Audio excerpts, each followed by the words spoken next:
I am dying. But the truth is, so are you.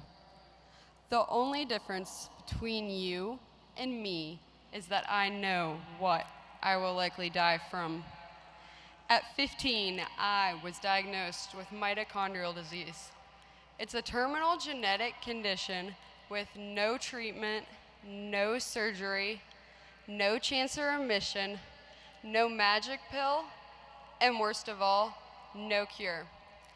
Having mitochondrial disease is like switching out your car battery for 2 AA batteries. The energy your car needs to function will not be present. The energy makers in my body do not provide a sufficient amount of energy to keep my organs functioning. This leads to organ failure and eventually death as the disease takes over. It's hard to understand the magnitude of my fight, but these beads help me to tell my story. They each stand for one medical procedure I've been through. Yellow for nights in the hospital, blue for blood product transfusion, blue for clinic visits, red for blood product transfusions, rainbow for physical therapy, black for IV pokes, and glass star beads for surgery. In 4 short years, I've collected more than 4,000 beads. My string of beads stretches over 45 feet long. Each represents a moment in my battle when I had to push past the pain, the tears, and the heartache, and trust that God would get me through this. My fight began well before my own diagnosis. It started when my then 5-year-old brother Tyler had a seizure in my arms. I was only 12. That memory is etched into my brain like an Etch-a-Sketch, and unfortunately I can't shake the memories out of my brain just to make everything okay again. A week later, Tyler was diagnosed with mitochondrial disease. When I first heard about the diagnosis, I set out to find a cure to save my baby brother, but little did anyone know I too would need that cure. At 14, I became dependent upon a feeding tube. By 15, my organ systems were beginning to fail, and I too was diagnosed with mitochondrial disease. When I was diagnosed, my perspective was much different. I cried until I had no more tears to cry, and then I cried some more. I hated everyone, God included. I was a terrified 15-year-old filled with so many questions that had no answers. Like, why would my mom have to live knowing not only one of her 4 children were going to lose their life to this disease, but 2 of them? Everyone kept trying to tell me that God has a plan for all of this, but I couldn't see it. All I knew was that I didn't want to be sick anymore. I screamed, cried, and cursed God's name for not fixing this, for not fixing me. I wanted God to snap his fingers and take that hurt away, but he never did, and that crushed me. I went from being an average teenager with average teenager problems to a teen whose life was filled with needles, earth-shattering pain, surgery, and disappointment. It felt as though my life was sucked up into a tornado and spit back out again, only to shatter into 1,000,001 pieces. I was so upset knowing all my friends were going to school, learning how to drive, and gaining their independence. Life might have paused for me, but everyone else got to keep on living. I had to quit playing soccer because one little accident could be life-threatening.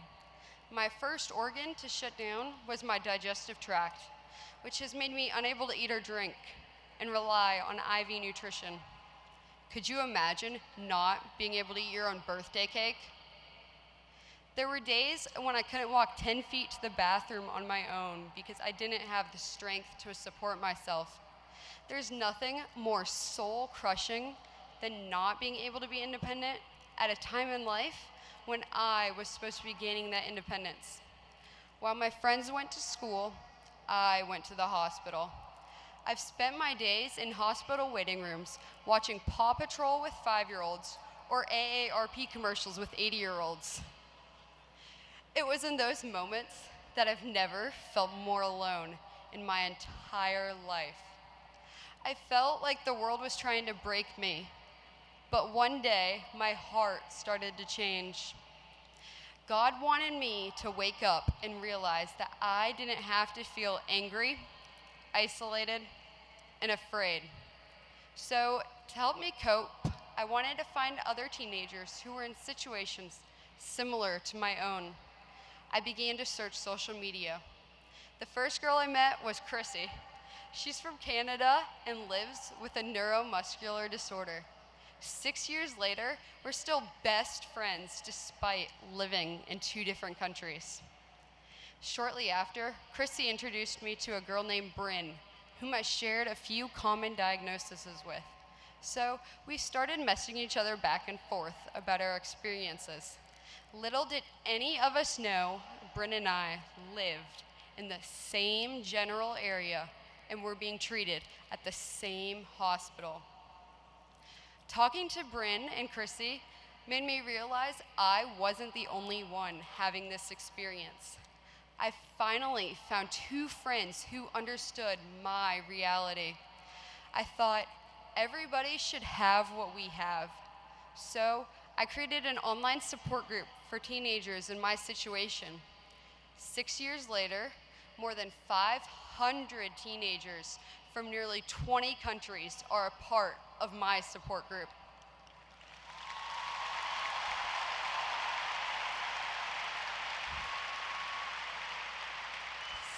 Still, I felt the urge to do more.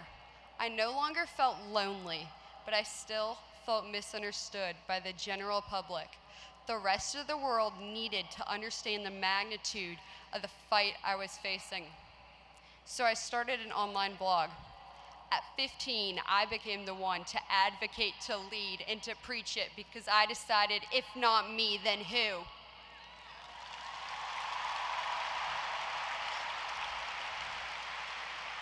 My blog posts have been read, shared, and published both nationally and internationally.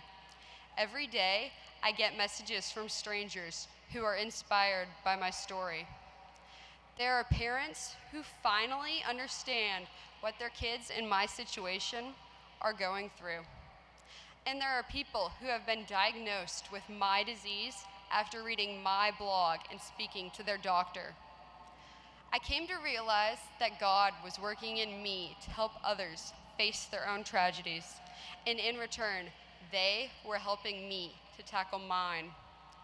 God's grace is not only about forgiveness, but also about the way that God leads us into the person that we will become. There's a quote I love by a man named John Acuff that says, "The scars you share become lighthouses for other people who are headed to the same rocks you hit."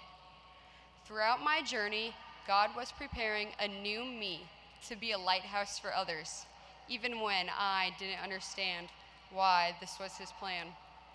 I hate what this disease has done to me, but I love the new me, who's gotten to help countless individuals bear their burdens. Even if I knew I'd only get the chance to change the lives of 1% of the world, I'd do it in a heartbeat, because 1% of the world is still 75 million people. Sometimes it takes hitting rock bottom to finally see how God is working in your life. In the beginning, I might have screamed, cried, and cursed God's name for bringing this upon me, but now I know, and I want the world to know, that no matter how many times you curse God, He still loves you, you still matter, and He will always hold you in His hands through the hills and valleys.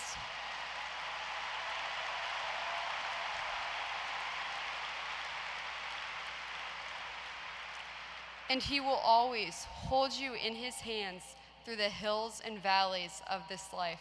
It makes no sense but this, is God's grace. Thank you.